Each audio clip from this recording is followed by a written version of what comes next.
kinetics has two aspects mainly. First, to better understand the mechanism of a chemical reaction and to describe this experimental data with a system of mathematical equations.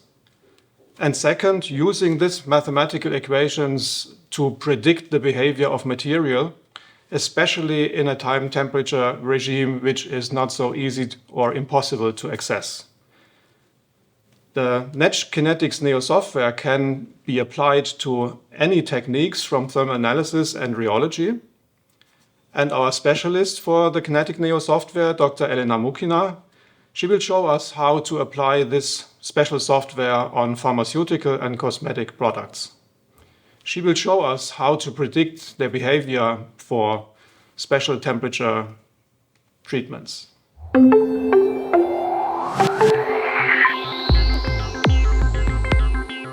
So, good morning, everybody.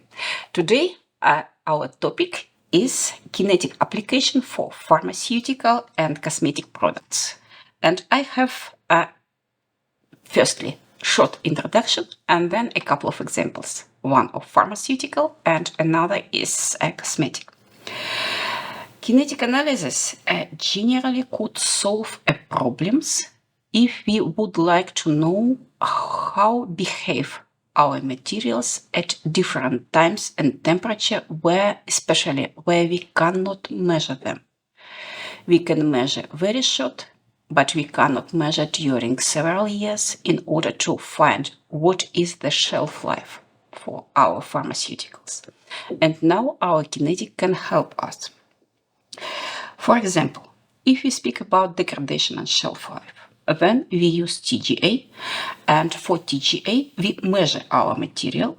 We have initial mass and final mass and some mass loss between them.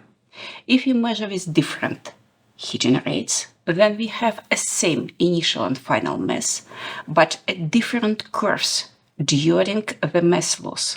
Why? Because this process is kinetic process and it depends on time, it depends on temperature.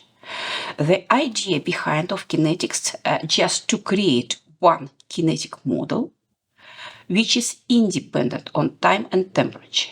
And if this one kinetic model can describe all our curves, then we can use this model to make some simulation.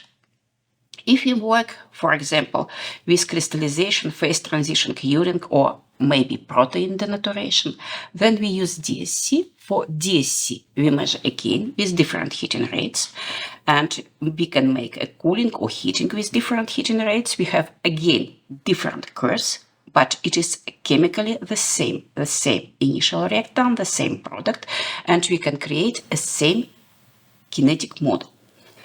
And now the example. How we can find shelf life for potassium clavulanate. This material is used in pharmaceutical together with antibioticum, amoxicillin, against Staphylococcus bacteria. And in this mixture, the potassium clavulanate is less stable. Therefore, it is very important to know how stable is it and to find what is the shelf life for this material. Here we have TGA measurement under nitrogen atmosphere for different heating rates. The first curves are TGA, and the curves which are below, they are the first derivative. Here we have several peaks. The first of them against 100 degrees C is the production of water, and then we have pure decomposition. For decomposition, we have two peaks, big peaks.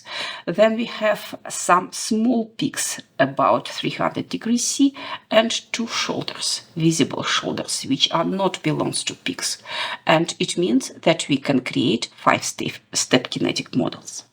Here we have a kinetic model for different and application of this kinetic model for all experimental data. The points are our experimental data, and the lines are our model, and we have a really perfect agreement between experiment and data, between experiment and model. And it means that this model could be used for heating conditions. Now let's verify this model. If this model could be used for isothermal conditions as well.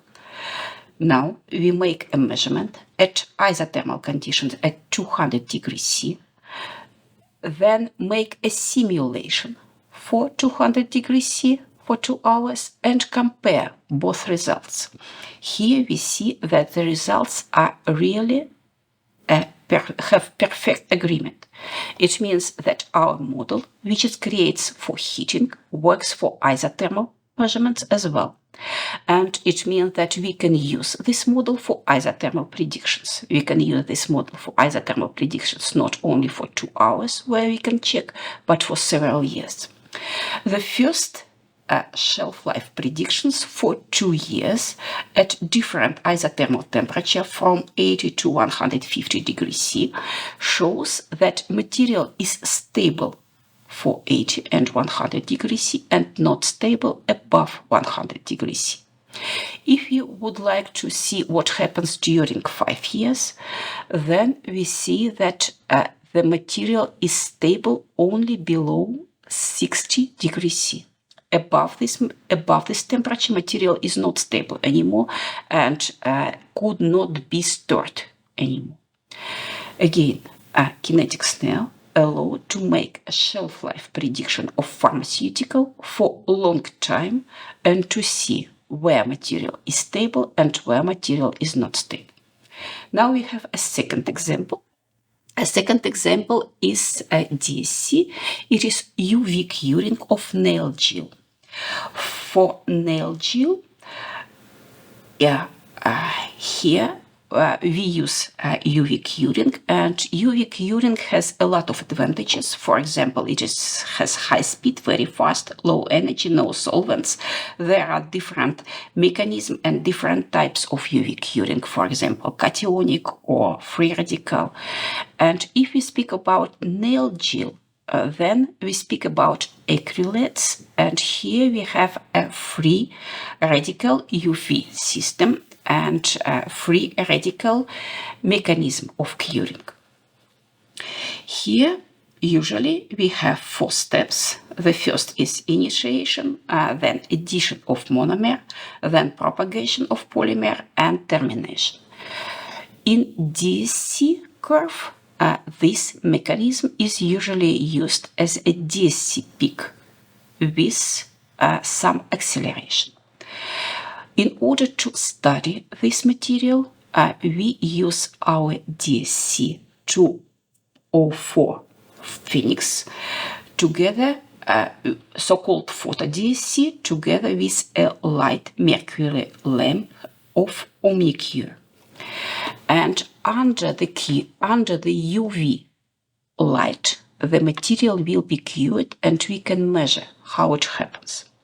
Here we have 3 different measurements of this material at 3 different temperatures, 30, 50 and 70 degrees C. And it is clear that the curing of material will be more intensive at higher temperature.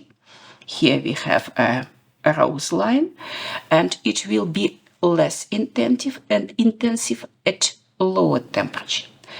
Here we have a little bit different areas, and then we can make the kinetic analysis and kinetic simulation for this data.